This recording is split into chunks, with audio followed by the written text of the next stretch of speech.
Assalamualaikum warahmatullahi wabarakatuh. Perkenalkan, nama saya Wika Aprilia dengan NPM S1J024028. Di sini saya akan mempresentasikan proyek metode morfologi 2025 dengan spesies kacang elcis, nama latinnya Pisum sativum L, famili Fabaceae, dengan dosen pengampu Dr. Insinyur Uswato Nurjana MP, program studi agroekoteknologi, Fakultas Pertanian Universitas Bengkulu, yaitu morfologi akar. Kacang elcis merupakan tanaman yang memiliki sistem perakaran yaitu akar tunggang yang bercabang karena akar lembaganya tumbuh terus-menerus menjadi akar pokok yang lurus ke bawah dan bercabang lagi menjadi akar-akar yang lebih kecil. Fungsi masing-masing bagian akar yaitu yang pertama leher akar atau kolom, yaitu bersambungnya pangkal akar dengan batang tanaman. Yang kedua, batang akar yaitu corpus radicis, yaitu bagian yang menyambung antara leher akar dengan ujungnya. Kemudian cabang-cabang akar radix lateralis yaitu berfungsi untuk menyerap air dan zat-zat mineral dari dalam tanah. Kemudian rambut-rambut akar atau pilus radicalis yaitu berfungsi untuk menyerap air lebih banyak dan zat-zat mineral makanan. Kemudian serabut akar fibrilla radicalis yaitu cabang-cabang halus berbentuk serabut. Kemudian ujung akar apex radicix yaitu bagian akar yang paling muda dan dapat mengadakan pertumbuhan. Yang terakhir yaitu tudung akar Calipatra yang berfungsi melindungi ujung akar. Morfologi batang. Kacang elcis merupakan tumbuhan jelas berbatang, yaitu memiliki batang yang tampak jelas, berbatang basah atau herbaceous, dan batangnya berbentuk bulat. Arah tumbuhnya yaitu memanjat, scanteas, dengan bantuan sulur atau stipula. Fungsi batang secara umum yaitu mendukung bagian tumbuhan yang ada di atas tanah seperti daun, bunga, dan buah. Yang kedua, memperluas bidang asimilasi, kemudian transportasi atau pengangkutan air dan zat-zat dari bawah ke atas dan dari atas ke bawah. Kemudian tempat menimbunnya zat-zat makanan. Kacang elcis merupakan tumbuhan semusim atau tumbuhan annual anus karena umurnya kurang dari 1 tahun. Baiklah, selanjutnya adalah percabangan batang. Percabangan batang kacang elcis adalah monopodial karena batangnya tampak jelas karena lebih besar dan panjang daripada cabangnya. Sifat percabangannya yaitu silung pendek, virgula atau vergula. Suchoceans yaitu cabang kecil dengan ruas-ruas pendek yang selain mendukung daun, bunga, dan buah. Cabang kacang elcis cenderung condong ke atas karena mempengaruhi sulur yang membantu tanaman mencari sinar matahari, tetapi cabangnya juga bisa terkulai atau tergantung pada tanaman lain. Baiklah, selanjutnya adalah morfologi daun. Daun kacang elcis termasuk daun lengkap karena memiliki upia atau pelepah daun yang disebut vagina yang berfungsi untuk melindungi kuncup yang masih muda, tangkai daun petiolus, dan helaian daun lamina. Bentuk daunnya adalah jorong, ovalis atau ellis jika perbandingan panjang dan lebarnya 1:1/2 sampai 2:1. Ujung daunnya tumpul, obtutus, karena tepi daunnya yang semulanya masih agak jauh dari ibu tulang daun cepat menuju ke suatu titik pertemuan hingga terbentuk sudut yang tumpul lebih besar dari 90 derajat. Pangkal daun elcis membentuk membulat atau tumpul. Tepi daunnya rata, integer, atau sedikit bergelombang. Daging daunnya tipis, lunak, yaitu tipis tapi tetap tegar. Permukaan daunnya licin, sedikit mengkilap, dan memiliki lapisan lilin tipis karena memiliki lapisan kutikula yang berfungsi mengurangi penguapan daun udara dan melindungi struktur epidermis. Daun elcis merupakan daun majemuk yang memiliki susunan menyirip genap, biasanya terdiri dari 2 hingga 4 daun elcis bertulang menyirip karena memiliki satu ibu tulang daun yang berjalan dari pangkal ke ujung daun dan merupakan terusan dari pangkal daun. Dari ibu tulang daun ini ke samping keluar cabang-cabang daun yang susunannya menyerupai susunan pada tulang.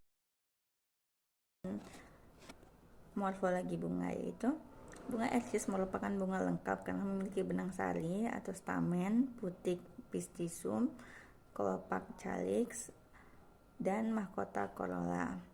Kacang elcis merupakan bunga yang sempurna, yaitu terdiri dari satu lingkaran daun dan kelopak, satu lingkaran daun mahkota, setengah lingkaran benang sari, dan satu lingkaran daun-daun buah. Elcis merupakan bunga tunggal dan merupakan bunga berumah satu atau monoecious karena hanya memiliki satu bunga saja serta memiliki bunga jantan dan betina dalam satu individu. Letak periantum pada reseptalulum yaitu hipogin atau hipogini dan bakal buahnya unggul. Kacang elcis memiliki simetris tangkup tunggal, yaitu setangkup bunga mendatar. Bentuk reseptulum seperti cawan, dan kemudian penyerbukan kacang elcis biasanya melakukan penyerbukan sendiri atau autogami, yaitu jatuhnya serbuk sari di kepala putik bunga itu sendiri. Namun dalam beberapa hal kondisi mengalami penyerbukan tetangga, yaitu diatonogami yang disebabkan oleh angin ataupun baiklah. Kemudian yaitu morfologi buah. Buah kacang elcis terdiri dari tangkai, daging buah, kulit buah, dan biji. Kacang elcis merupakan buah sejati tunggal karena dari satu bunga hanya menghasilkan satu bakal buah. Bagian yang ikut tumbuh membentuk buah yaitu dasar bunga. Kacang elcis merupakan buah sejati berdaging karena dinding buahnya menjadi tebal dan berdaging. Dan kemudian yaitu morfologi biji. Pertama, kulit biji. Kulit biji terdiri dari kulit dalam, endotesta, tipis dan melindungi embrio biji. Yang kedua, kulit tengah, sklerotesta, yaitu lapisan kuat dan keras dibandingkan kulit dalam. Dan yang ketiga, kulit luar, sarkotesta, yaitu berdaging berwarna coklat atau kekuningan. Bagian kedudukan biji pada buah yaitu tangkai, tempat tumbuhnya bakal buah. Yang kedua, biji, yaitu hasil penyerbukan putik dan benang sari. Yang ketiga, daging, berfungsi sebagai tempat menyimpan cadangan makanan.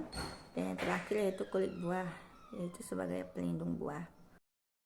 Kemudian yaitu organa metamorfa dan aksesoria. Organa metamorfa pada kacang elcis yaitu kuncup yang merupakan bagian tanaman yang biasanya berkembang menjadi daun, bunga, dan tunas. Yang kedua yaitu alat pembelit atau sulur yang berfungsi membantu memanjat atau melilit tanaman lain sebagai penopang. Aksesoria pada kacang elcis yaitu stipula atau daun penumpu yang melindungi tunas daun sebelum berkembang.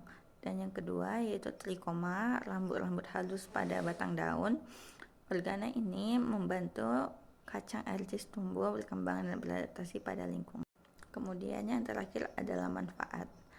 Yang pertama itu akar, yaitu menyokong dan memperkokoh berdirinya tumbuhan, menyerap air dan garam-garam mineral serta unsur hara dari dalam tanah, mengangkut zat-zat makanan yang diserap ke tempat-tempat yang berbeda. Yang kedua yaitu batang, mendukung bagian-bagian tumbuhan seperti daun, bunga, dan buah. Percabangannya memperluas bidang asimilasi dan menempatkan bagian-bagian tumbuhan dari segi ruang sedemikian rupa, mulai dari segi kepentingan hingga ke posisi yang paling menguntungkan. Jalan pengangkutan air dan zat-zat makanan dari akar ke atas dan jalan pengangkutan hasil asimilasi dari bawah ke atas. Kemudian daun, yaitu dapat digunakan sebagai obat tradisional seperti mengobati demam dan batuk.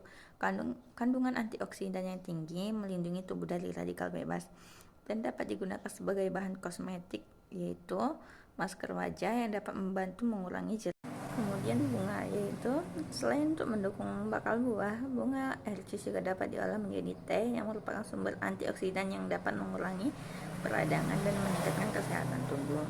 Kemudian buah dan biji. Buah dan biji kacang elcis kaya akan serat dan sumber protein, dapat mengurangi risiko penyakit jantung, mengobati anemia, mengobati sakit perut, kolesterol tinggi, dan sembelit. Selain itu, buah kacang elcis juga dapat diolah menjadi beberapa olahan masakan yang lezat dan bergizi. Kemudian yang terakhir yaitu organa metamorfa dan aksesoria. Organa metamorfa dan aksesoria merupakan bagian pendukung tumbuhan pada kacang elcis. Sekian presentasi saya. Assalamualaikum warahmatullahi wabarakatuh.